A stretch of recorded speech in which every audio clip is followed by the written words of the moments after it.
é essa, é ser bem uma prosa mesmo, tranquila, Tá dentro do processo, já que você não conhece. Sim, senhora. Ai, parou. Para. Olá, bem-vindo a mais um Prosa Cinéfila. Hoje a gente vai falar de tudo um pouco. Falo isso porque a convidada especial de hoje é de tudo um pouco. Ela é diretora, roteirista, pesquisadora, professora, né, jurada. Agora já soube até que é professora da Escola de Cuba. Né? Pessoa chique, né? Hoje só tenho nem roupa para entrevistar. Bem-vinda. E sua amiga. E amiga, importante também. Bem-vinda, Ceci Alves. Como é que você tá? Obrigada, amor. Tô bem, você me conte. Maravilha. Chegou de Gramado agora, inclusive. Exatamente, amiga. Tirando a poeira ainda. Tava lá jurada. Como é que é? Como é que foi? Começa isso, como é que você sente esse clima atual do audiovisual, né? Que a gente passou por bocados, agora parece que tá reacendendo, o cinema brasileiro tá em uma boa alta. Como é que você sentiu esse clima aí em Gramado e no processo todo que você tem passeado por aí, por vários eventos? Menina, assim, Gramado foi muito legal. Primeiro porque eu nunca tinha ido, então eu matei uma vontade, assim, de 30 anos. Que eu tenho 30 anos de carreira e foi lindo, assim. E ir pra Gramado como jurada foi maravilhoso, assim, foi fantástico justamente por conta disso que você me pergunta, da gente ter uma visão geral do que está acontecendo no cinema. Sim. Eu gosto muito de curadoria e de ser júri por conta disso, para poder a gente observar o que está acontecendo na linguagem, não só do ponto de vista da linguagem, mas também do ponto de vista do engenho de mercado, né? Em que pé nós estamos, né? No ponto de vista de mercado e de formação de mercado. Eu fui jurada de uma mostra de curta-metragens gaúchos, né? Dos curta-metragistas lá do estado, do Rio Grande do Sul. E foi muito interessante por isso, assim. Primeiro porque curta-metragem é a porta de entrada da linguagem. Segundo porque também é um experimento de mercado. Ainda não está totalmente voltado para o mercado, mas já se desenha. E terceiro porque é uma leva depois de todos esses percalços que você coloca, que é, né, pandemia, o esmirramento das políticas públicas voltadas não só para o audiovisual, mas para a cultura. Todo um projeto, né, todo um programa de desarticulação cultural, né, artística e cultural. Então, o que eu senti que foi bem interessante é que todas as iniciativas que foram feitas justamente para que a gente conseguisse fazer alguma coisa, que foram às vezes Paulo Gustavo, Aldir Blanc, né, esforços próprios também, tudo isso tá dando fruto. A gente está vendo esses frutos agora. A gente ainda está vendo esses frutos. Eu não me lembro quem foi que falou. Alguém falou, não me lembro se foi Caetano, mas alguém falou que... Não, foi Gilberto Gil. Gilberto Gil, no discurso dele, né, de posse lá como ministro da Cultura lá de 2003, ele falou uma coisa que até hoje a gente pode reverberar, que é justamente isso. Esse povo que quando você não dá nada, que tem uma vida tão de dificuldade, quando mesmo você sem contribuir efetivamente com políticas públicas voltadas para que ele se desenvolva, consegue fazer coisas inimagináveis. Sim. Imagine com políticas públicas voltadas para que haja realmente um desenvolvimento efetivo. Sim. Então, e contínuo, né? E contínuo. Então foi isso que eu notei, assim, isso me deu muito alento. Que massa que você falou também da coisa da continuidade. Porque isso também projeta uma continuidade, porque os prêmios que foram concedidos foram todos nesse prisma de que as pessoas continuem fazendo. E também o próprio clima do festival, né? Estreou o Último Azul lá. Sim.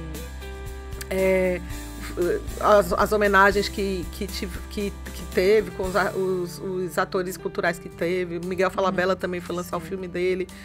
Então, era um ambiente muito rico, muito profícuo e foi, tipo...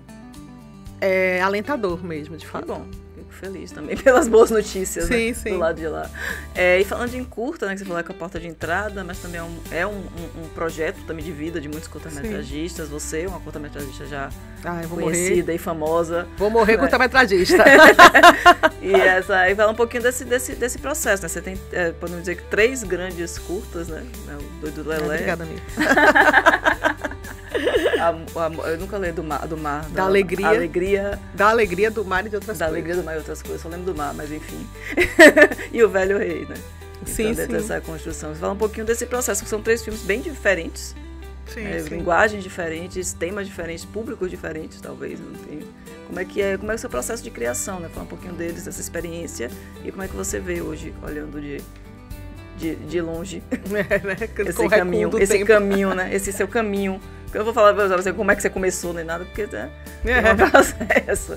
Mas eu gostei disso, porque é bem processual mesmo. Quando você fala de caminho, é bem interessante por isso, porque eu acho que é um processo tudo, né? Queria me desculpar também que eu tô fungando, porque a rinite, sabe como é, né? Inverno para pessoas riníticas é uma tristeza, então me perdoe. Sim. Mas não pudou de lelé, então. Não, eu fiquei pensando aqui, porque é interessante isso que você fala do recuo do tempo, né? Eu sempre costumo me colocar como curta-metragista, porque eu acho que não é... Claro, né? Claro que existe, e a gente não tá julgando as pessoas que pensam assim. Claro que existe pessoas que fazem curtas para chegar nas narrativas mais longas, né? Mas eu faço e eu entendo curta como uma forma de expressão. Sim. É engraçado que lá no início da carreira, o Sérgio Machado, ele passou no mesmo edital que eu passei do Mink para fazer do Lelé. Sim. Do Mink com Save. E ele também, a gente conversou justamente isso, ele também se posiciona, não sei como é hoje em dia, mas ele também se posicionava à época como um curta-metragista que nunca vai deixar de ser curta-metragista. Porque o que ele ganhou foi um curta-metragem também. E ele já tinha feito uma narrativa mais longa. Sim. Então, eu acho, pra mim, também é outro ponto legal que você trouxe, que é a questão da diversidade de assuntos e tal, e de públicos e tal. Pra mim é muito... Eu tenho interesses variados em várias coisas e, assim, eu tenho muitas interseções em mim, né? Na minha subjetividade. Sim. Muitas interseções, assim. Eu sou negra, sou nordestina, sou mulher, sou militante LGBT. Tenho até pensado aí, ultimamente, se eu não teria, de repente, uma identidade queer. Tenho pensado bastante sobre isso. Sou mais velha, né? Sou 50 a mais. Então eu tenho eu tenho várias interseções aí sobre as quais eu sempre pensei muito. Todas as interseções que hoje estão em mim, mesmo quando eu não era 50 a mais, por exemplo, ou quando eu não pensava nas questões LGBT, ou sei lá, nos recortes raciais, eram coisas que me perpassavam na carne, assim. Todas essas questões. Então, eu acho que o curta-metragem me deu essa oportunidade de experimentar, de jogar com essas coisas. Jogar mesmo, assim, jogar como quem brinca com essas coisas e meio que também formatar um pensamento audiovisual próprio, sabe? Sim.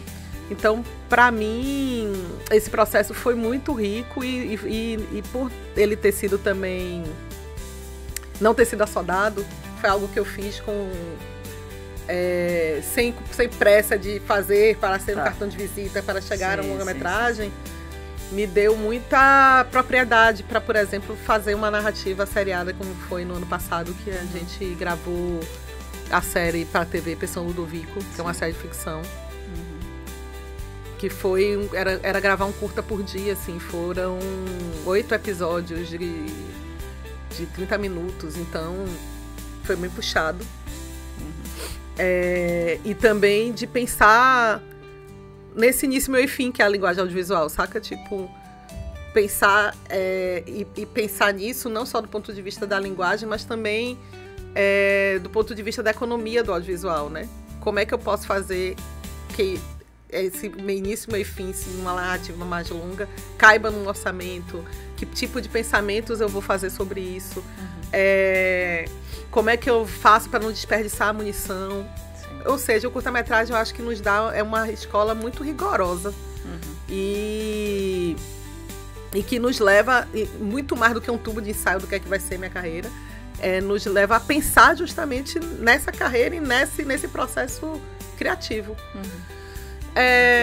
Quando me perguntam sobre o meu processo criativo, eu sempre me dá um erro 404. Sempre me dá um bug. Né? Sempre me dá um bug, porque eu não sou essa pessoa... Você sabe disso, né? Você foi minha professorinha linda, querida, minha tutora no Usina do Drama. E eu não sou essa pessoa do rigor metodológico. dos post-its e da estrutura.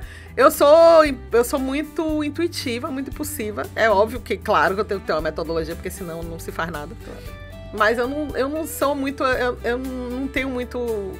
Por exemplo, Susan Kalik, eu acho lindo toda vez que chamam Susan Kalik pra falar de... Minha amiga, beijos. Toda vez que chamam Susan Kalik pra falar de processo criativo, ela dá uma aula, porque os post-its, porque a estrutura, porque ela faz não sei quem em Excel. Eu acho isso lindo, mas eu... não funciona com você. Eu sou muito intuitiva, eu sou muito dos alfarrábios, sabe? De pensar muito ciclotimicamente, anotando nos papéis ou no celular hoje em dia, e aí juntando aquilo e formatando e criando uma estrutura. Mas dentro desses processos de inspiração até, né? Porque vem o do Lelé, tem aquela coisa daquele menino que quer cantar do processo, outro da travesti que vai, né, que se perde no mar, né? Quer dizer, e o velho pai também. O velho pai. O velho rei. Olha o Tufalho. É isso, o Tufalho, o velho rei também. Então, assim, com coisas que te instigam, tem a ver com você, lógico, tudo tem a ver com a gente, mas você se sente uma autora mais introspectiva ou olhando por fora, então seria uma pergunta pra você. Eu não sei, deixa eu pensar. Porque eu gosto muito... Eu tenho um processo muito subjetivo, mas é isso. Um pouco o que eu falei da coisa das interseccionalidades.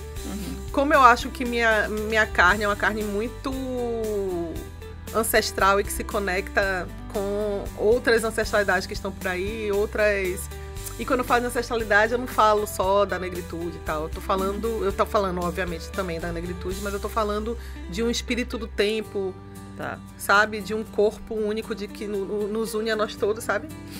Então, meu processo é, sim, subjetivo, mas eu gosto muito de contar histórias que têm um componente humano muito pronunciado. E que eu sei que, de alguma forma, não sei se é minha lua em Capricórnio, mas que, de alguma forma, me conecte naquilo que eu sei que vai emocionar o público, sabe? Sim. Tem aula que é um pouco da nossa raiz também, do melodrama, que tantos menosprezam, mas que faz tanto sentido. Né? E eu tenho um pé muito calcado, firme e afundado no drama, assim. Sim. Apesar de gostar de comédia e ter pretensões a escrever comédia. Tem essa construção. Eu gosto muito do drama. E que você perpassa também até nas linguagens, né? Você faz os curtas, né? Tem essa variação, né? Desde o drama, o Lelé pode ser uma coisa mais... Não é cômica, mas mais leve, né? Porque tem um drama forte ali também daquela criança e sua lógica. É uma coisa mais poética do Velho Rei. Então, mas tem uma coisa também do documentário. Sim, nossa, amo. Que é uma outra vertente sua forte também, né? Que você tem projetos, tem estudos, tem pesquisas. Sim, nossa, tem Cuba agora também, né? Que vai dar o documentário. E tem um projeto, o Barra 69, né? Que você estava fazendo. Como é que surge essa ideia e em que processo tá? Como é que tá o caminho disso?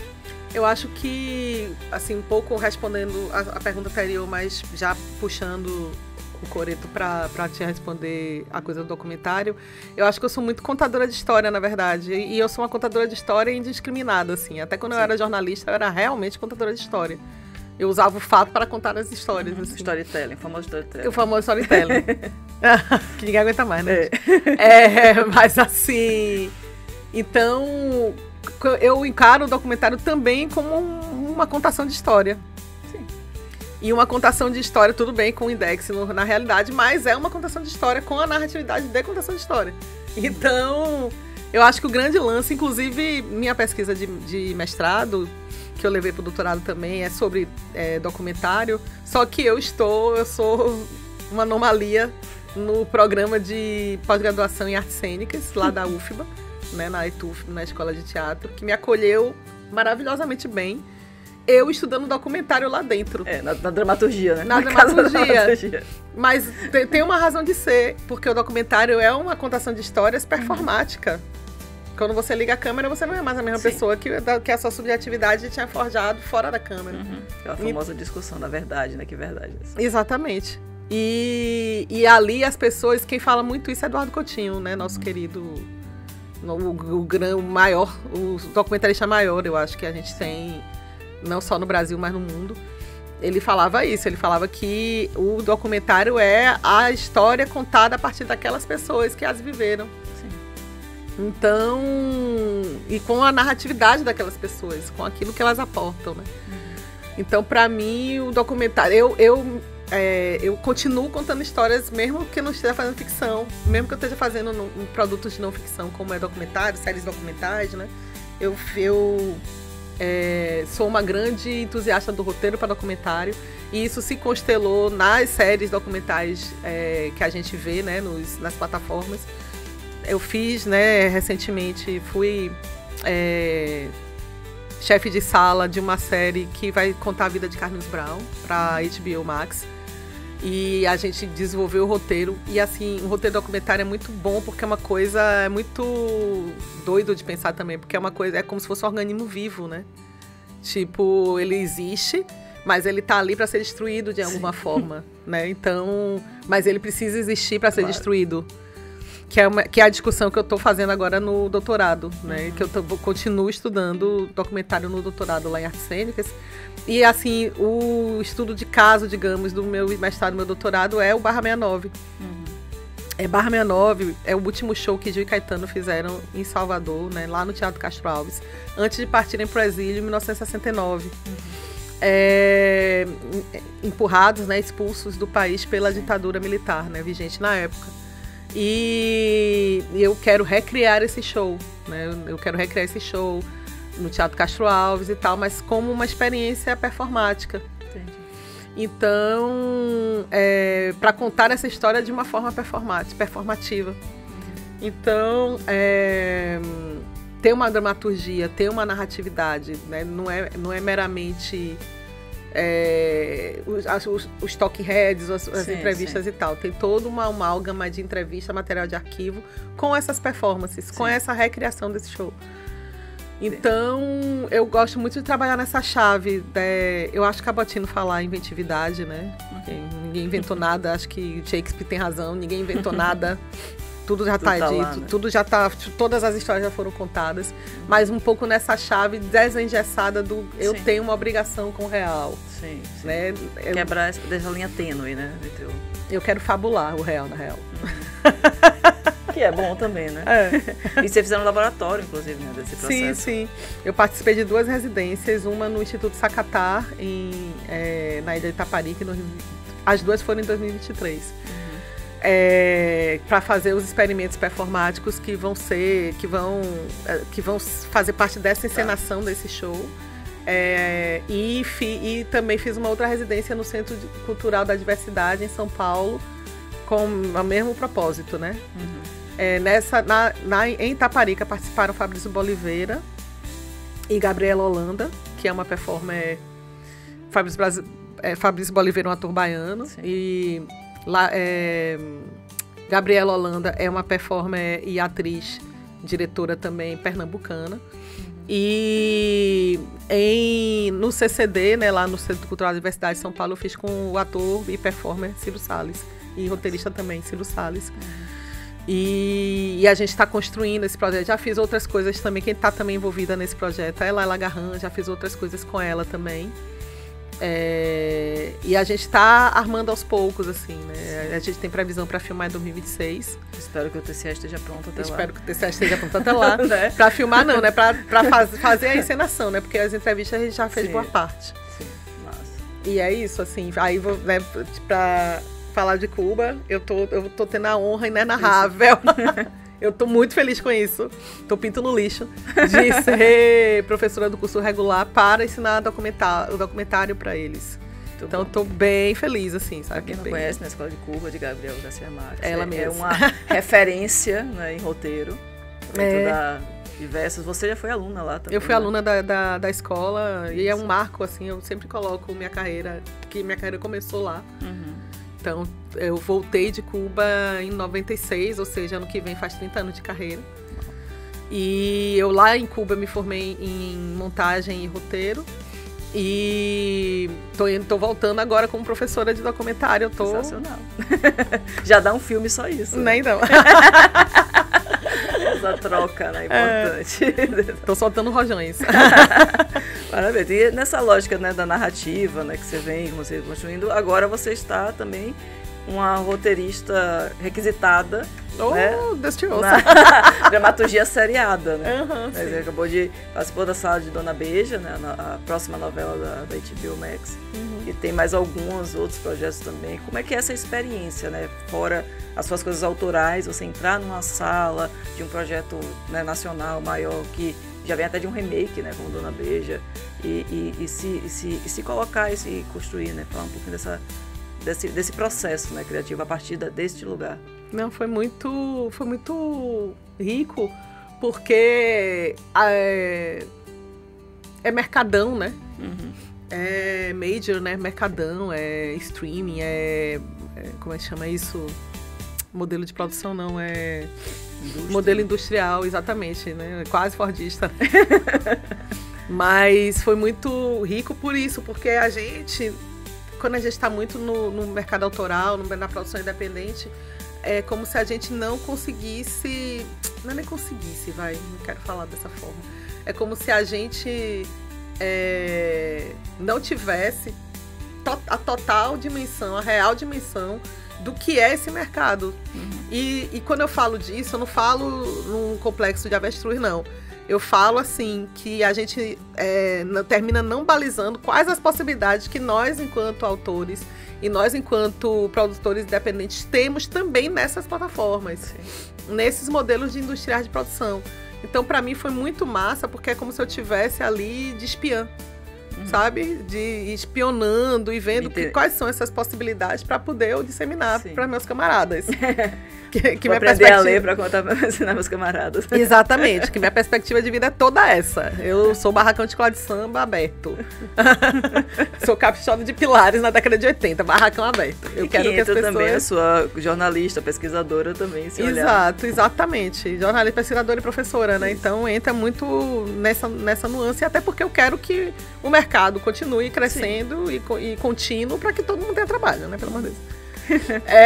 Mas assim, pra mim foi muito rico, porque eu tava do outro lado do espelho, então eu tinha essa visão. Sim. E foi muito bom também dentro dessa perspectiva de compreensão até do engenho da linguagem, saca?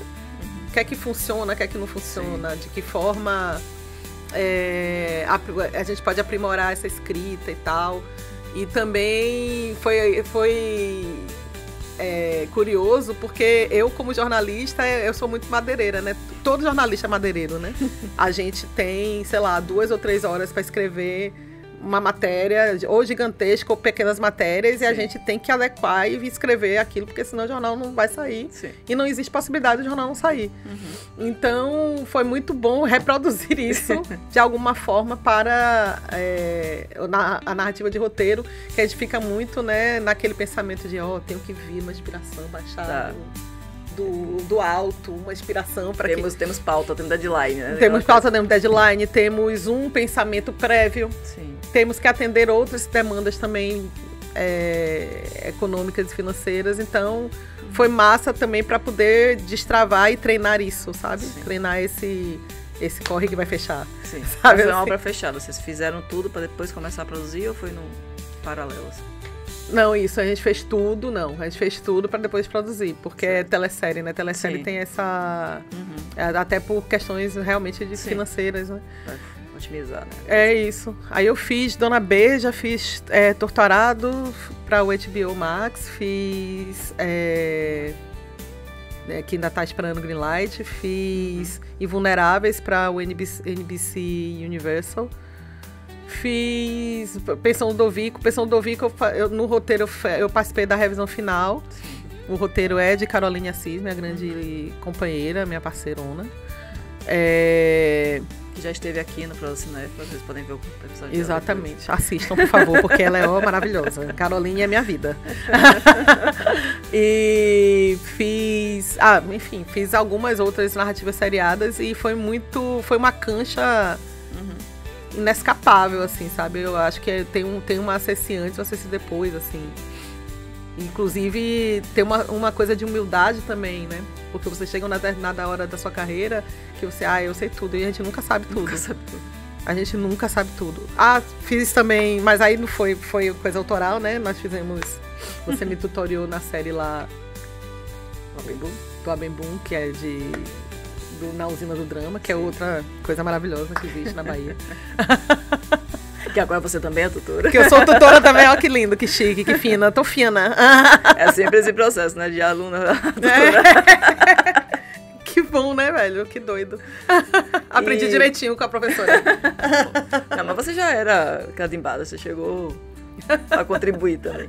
Mas é que é interessante porque assim, tanto Dona Beija quanto Torturado são duas grandes obras que estão sendo revisitadas, né? Exato, então esse desafio é maior ou vocês esqueciam o original e vai de novo?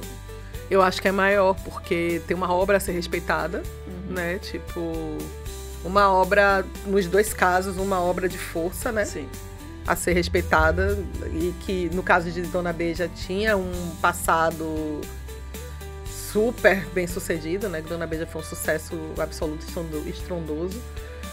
E tinha um desafio Dona Beija que era atualizar, que Daniel Berlinski, que era o chefe de sala, que era o autor da novela, né? Daniel Berlinski, o autor desse remake. Sim. Meu amigo também lindo, que eu amo. Ele teve um cuidado muito grande em atualizar para as pautas contemporâneas. Isso foi genial, assim. Sim. Porque tem várias questões ali daquela época que... Isso da década de 90. Exato. Tem a questão da diversidade, tem a questão do feminino, sim, tem a questão racial, né? Porque se passa num ambiente ainda de escravização. Então, a atualização está muito interessante, assim, convido todos a assistirem. E já a Torturado existia um subtexto potente e grandioso. Primeiro, o texto de Itamar, né? Pelo amor de Deus. Porque o texto de Itamar é de um primor absoluto, assim. Mas, para além do texto dele ser aquela monstruosidade, ainda existia um subtexto ali que a gente também precisava contemplar. E a gente não foi... Que a autora, né, do Torturado, a autora da adaptação é Lumasa, que é também grande amiga, linda, maravilhosa, fantástica, poderosa. E o trabalho dela, o cuidado que ela teve também foi justamente deixar esse subtexto transparecer na potência dele. Então, foram dois trabalhos que a gente procurou ser fiel na medida do possível, né? Sem trair o texto ou traindo o texto para que a traição revelasse o que ele trazia de potente, né? No caso de Torto foi em paralelo com o musical, né? Não tem nenhuma relação. Não tem nenhuma relação. A gente fez Torto bem antes do musical, bem antes, assim. Então, acho que a gente finalizou em 2022 e a gente já está esperando lá enfim, os processos de produção. É aquela coisa, né? Produção de audiovisual, né? A gente tem que ter a paciência, né? Exatamente. Também, porque você passa, aí depois... Vai. E é muito interessante porque a peça, ela também resguarda muito da potência do livro, mas... E dos subtextos, mas eles têm uma outra aproximação, que é tão boa quanto, mas uma outra aproximação. E assim, dentro das linguagens assim, que você perpassa, tem alguma coisa que você diga, isso é o meu Ceci, você pode definir Ceci por alguma dessas obras ou é o conjunto, sabe? Rapaz, assim, eu sempre costumo dizer que o documentário é meu elemento, né? Eu sou documentarista, eu sou documentarista, mas documentário é meu elemento, porque documentário é muito interessante, porque ele tem umas possibilidades que a ficção não te dá, sabe? E inclusive de engenho de linguagem, assim, de pensamento de linguagem que a ficção não te dá e que as pessoas negligenciam. As pessoas preferem muito... E o documentário fica também naquela mesma circunscrição do curta-metragem de que eu estou fazendo documentário para depois fazer ficção, sabe? É como se fosse um trampolinzinho também. Porque é mais barato, é mais fácil. Exato, é cartão de visita, não sei o quê. Mas o documentário, ele tem não vou nem falar da força que todo mundo conhece, todo mundo sabe. Mas é isso, ele tem uma capacidade de testar e tensionar a linguagem tão bonita e tão negligenciada que eu sou muito, muito fanática, assim, por esse pensamento de como eu vou contar uma história real desse ponto de vista desse engenho, assim. Isso sempre me instiga. Mas vou te falar um negócio. Eu amei escrever novela. Eu adorei. Eu achei maravilhoso. Que bom. Eu achei muito bom, porque... Desculpa a palavra, gente. Bota o pi, tá, amiga? Eu tenho a boca suja, gente. Porque é muito jornalístico escrever novela. Interessante. No momento que você... Foi o Aguinaldo Silva, se Deus bem, né? Exatamente. No momento... E ele é, pra mim, ele é o grande chefe de obra, assim, sabe? Eu admiro ele demais, assim. Porque no momento que você entende o que é que o autor quer, que você consegue mimetizar o autor, a cabeça do autor, a linguagem do autor, é um trabalho jornalístico. Você senta, você entendeu a cena, você abre e... Eu amei, gente. Eu amei. Me chamem, gente, por favor. Pra fazer uma novela. Junto, por favor. Eu e a Amanda fazem novela. Noveleiras. Até porque eu sou muito noveleira, né? E foi doido, porque eu achei que eu não fosse gostar. Eu achei que eu não fosse gostar de escrever. E eu amei. Quando vi os capítulos pra abrir, chega capítulo pra abrir. Vamos abrir capítulo. Maravilha. E assim, dentro dessas suas referências, né? Como é que você colocaria? Quem que mais te inspira? Você se vê, assiste mais? Como é que é a sua construção também? Enquanto... Tipo, diga. Não, isso enquanto repertório mesmo, né? Pra poder pensar, sentir, gostar. Das pessoas... Rapaz, assim, em documentário é o grande Ave Eduardo Coutinho, assim. Sim. Eu nem me inspiro, tipo, eu quero ser ele porque eu nunca vou conseguir. Né, genial, como diria Gilberto Gil, a cada 100 anos nasce um gênio, a cada 25 aprendiz. Né, então não vou nunca chegar nos pés na correinha da sandália de Eduardo Coutinho. Mas ele é uma grande inspiração, porque ele é, como eu falei, né, o maior documentarista que a gente tem notícia na história da humanidade. Mas assim, de referências... Rapaz, eu tenho... porque é aquela coisa aqui de abelha, né? Eu tenho pressa, tanta coisa me interessa. Mas nada tanto assim. Não sei, eu gosto muito de Glauber. Mas assim, eu gosto muito de Glauber dentro dessa coisa de pensar um Brasil possível, pensar uma linguagem possível. Isso me instiga muito, sempre me instigou, eu sempre achei isso muito genial, assim. Mas dentro dessa perspectiva, não para emular uma linguagem dele, até porque meus filmes não tem... Eu sou muito mais clássica, canônica do que disruptiva como ele era. Mas é isso de vamos pensar uma linguagem possível, né? Que linguagem é essa latino-americana? E o fato dele ter professado isso a vida dele inteira, não só no cinema, mas também foi ele um dos fundadores da fundação do novo cinema latino-americano, da onde vem a Escola de Cinema de Cuba. Então, ele viveu isso que ele professava. Então, para mim, ele é uma referência muito máxima. Assim. Eu gosto muito, muito, muito do trabalho de Ana Mui Laerte. Muito mesmo.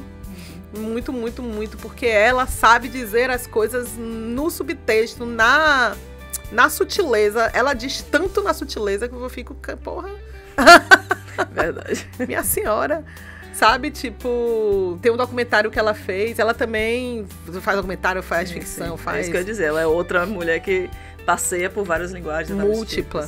Ela fez, eu esqueci o nome do documentário dela, mas foi sobre isso, né, de Os Últimos Dias de Dilma. Esqueci o nome do documentário. Foi durante a pandemia até que ela lançou. Tá, também esqueci. Mas enfim, depois a gente bota aí na legendinha. Esse documentário que ela fez tem uma sutileza no documentário todo e no final, sabe? Que, assim, eu não vou dizer o final pra não ser spoiler, que é isso, sabe? Eu acho que cinema você bota você bota as coisas na tela e o espectador forja dentro da cabeça dele aquele significado. Então, eu gosto muito do que ela faz, assim, do trabalho dela. Enfim, eu tenho zilhões de outras referências, mas enfim. É isso. Acompanhem.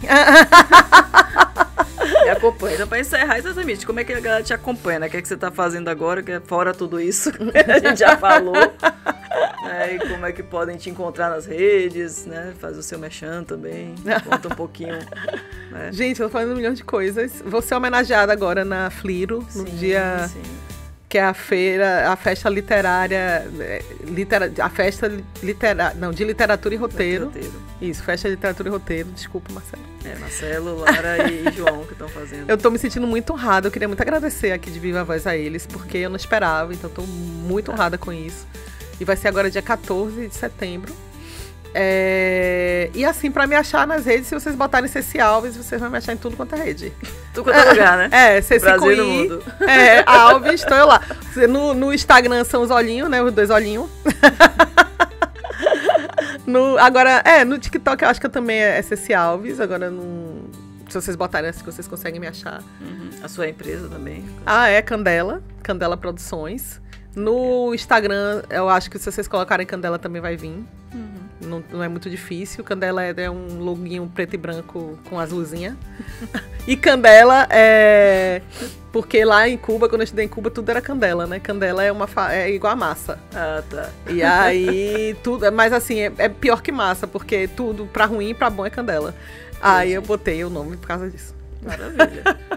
Então é isso, Zé. Muito obrigada, quero agradecer muito. Acho que o papo foi... temos o nosso tempo rápido, até porque você agora também é baterista.